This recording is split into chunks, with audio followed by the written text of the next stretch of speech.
好，咁就今日多謝我哋兩位嘉賓啦。今集我哋係比較特別啲喎，有兩位嘉賓啦，係我哋運輸物流局嘅 Lost Council 嘅嘉賓啦。一位係我身邊嘅 Raymond 同埋阿 Dr. Peter Wong 去做一個訪問啦。咁我知道兩位咧其實係我哋老資歷嘅前輩啦，喺個物流方面、喺教育方面啦，都係一個好好嘅對物流上面嗰個貢獻就咁樣啦。咁我就想問咧，可唔可以Raymond？我知道你喺業界方面啦，都有一個叫做好豐富嘅貨運代理個經驗嘅。你可唔可以講下一個貨運代理上面究竟處理日常嘅工作嘅主要範疇同埋個工作係啲乜嘢嚟呢？可以。大家好，我係 Raymond。咁我而家咧就係一間物流企業中國外運度工作。咁我喺呢間公司咧大概已經有11年㗎啦。咁我而家嘅主要工作範圍咧係設計啲物流方案，同埋對接企業嘅客戶。咁你其實係講得對接一個客戶啦，同埋做一啲唔同嘅方案上面啦。咁其實呢啲都係充滿咗一啲挑戰性嘅工作啦。你可唔可以講下點解咁有挑戰性嘅工作，點解仍然都咁有熱誠加入一個行業上面咧？我想問你。可以。嗱，首先我講下我背景啦。首先我自中學畢業以嚟咧，其實一直都收到一啲物流相關嘅學科。譬如喺香港專上學院 HKCC， 我修讀咗物流及供應鏈課程。咁我喺呢個課程完成之後咧，我可以將啲知識啦、學以致用，用喺生活，用喺個工作當中啦。咁令到我感覺非常有滿足感。咁你當然啦，喺個工作上面你好有熱誠啦。其實你面對住貨運代理上面，又要做一啲嘅規劃上面，其實都係牽涉到好多唔同嘅挑戰同埋困難啦。你可唔可以講下究竟你面對住嘅挑戰同埋困難係啲乜嘢？我想問你。好，可以嘅，我分享一個我比較難忘嘅經驗啦。譬如我曾經面對一個客戶咧，佢一個需求就係做啲冷凍貨櫃，佢要求我哋喺香港轉口嘅時候咧，要無縫交接咁樣冷凍。咁即係話大家都估到啦，要喺船卸落嚟嗰一刻都開始要製冷。咁大家都知道，如果喺船斷咗電嘅話咧，我冇辦法喺途中製冷噶嘛。咁另外我碰到啲溝通上嘅問題啦，譬如我要同船長啊、一啲碼頭供應商啊，甚至係船公司去溝通，咁個過程係非常具挑戰性嘅。咁最後我哋係設計咗一個方案出嚟啦。咁就係我哋去天津工場，就設計咗一個咧內置嘅製冷機喺呢個 container 裏邊。然後佢到香港碼頭嗰時咧，我哋就入到香港碼頭上船同船長做一個交接。咁佢斷電之後咧，我哋就開咗呢個製冷機。直到去卸完隻櫃插翻電啦，咁我哋就關閉個製冷機，咁係完成咗一個無縫製冷嘅動作。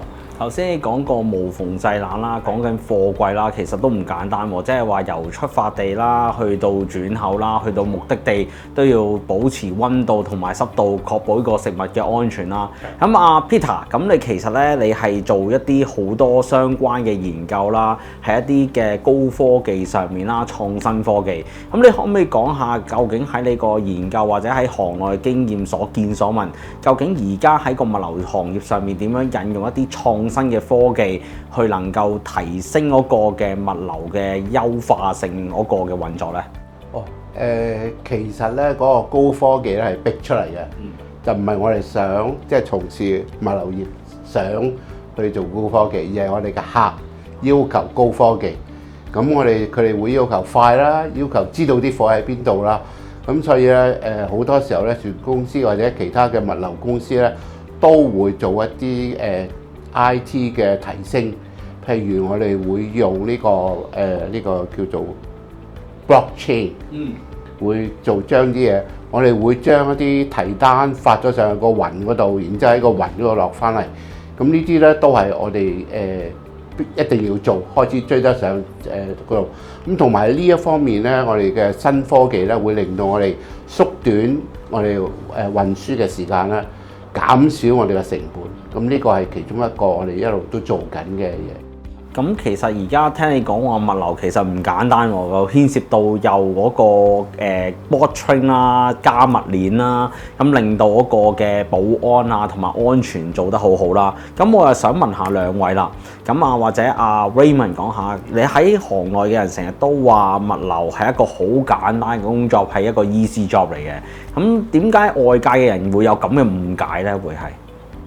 咁都可以分享一下㗎。如果我同我啲朋友親戚咧，第一個字講話我做物流嘅話咧，佢可能會覺得我係做一個前線嘅快遞員。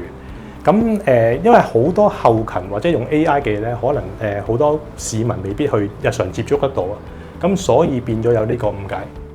咁Peter，咁你喺教育工作做咗咁多年啦，我亦係你嘅學生喎。咁其實真係都係亦師亦友咁樣啦，會係。咁其實你教咁多學生入邊，或者接觸外界嘅人，其實覺得點解物流會有咁嘅誤解呢？啲人覺得會點解會有咁嘅概念呢？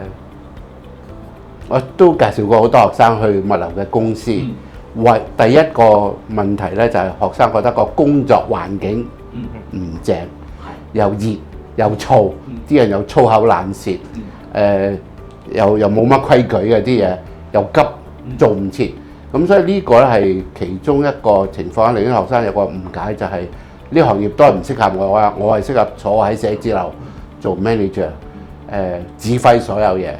咁佢冇睇到前邊。咁其實如果你睇真正嘅物流呢，我覺得學生一定要接觸前線，先至可以坐翻喺後邊嗰度做。如果你冇經過前邊嗰個應對啊嗰個情況啊，你根本唔了解點解上面啲人會做啲咁嘅嘢嚇。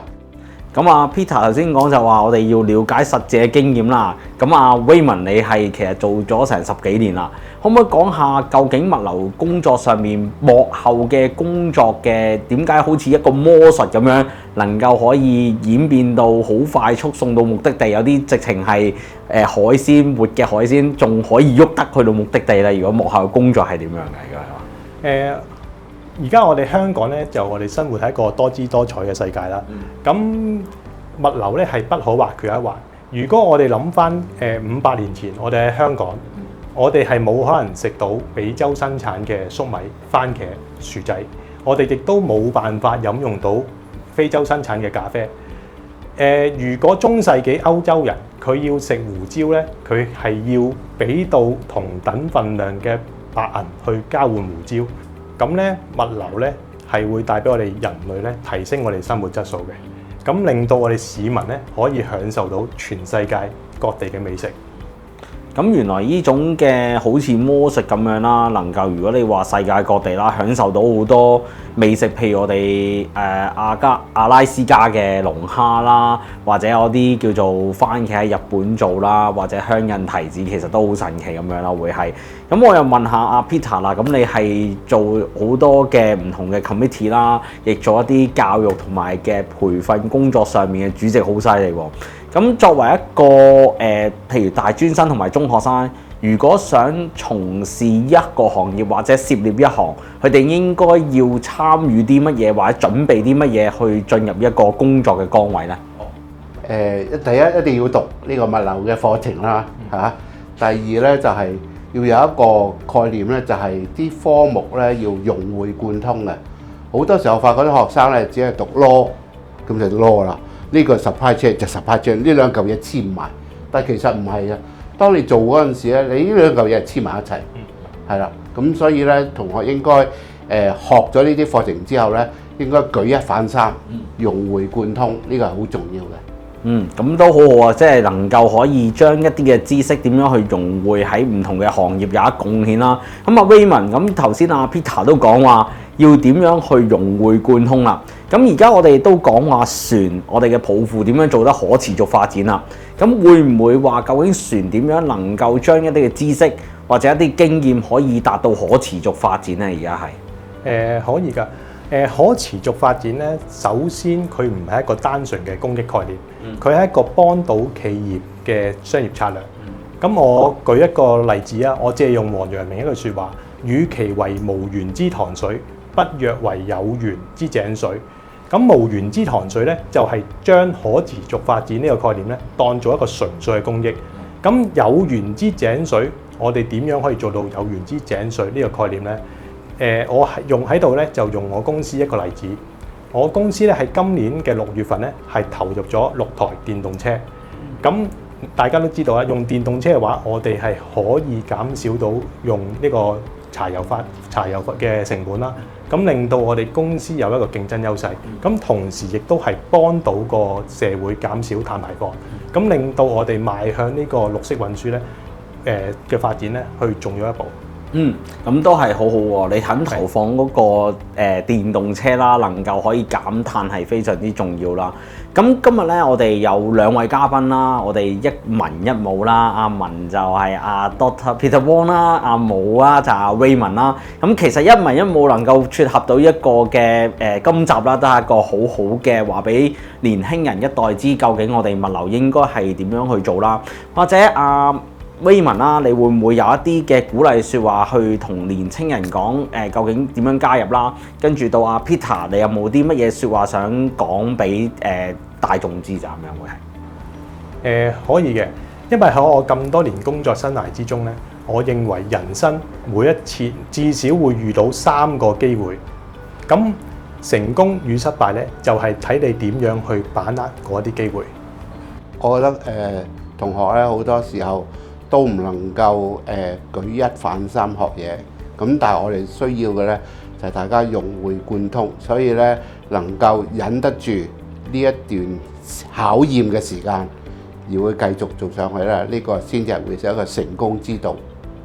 咁今日啦，都好多謝2位嘅嘉賓啦，一文一武嘅專業嘅人士喺個物流上面啦。我哋點樣將個知識能夠可以落地喺個物流上面？希望能夠大家有一啲嘅啟示啦。希望大家能夠可以加入呢個物流行業，能夠可以一齊去諗下點樣去將一啲新嘅知識啦，能夠做到一個可持續發展。多謝大家。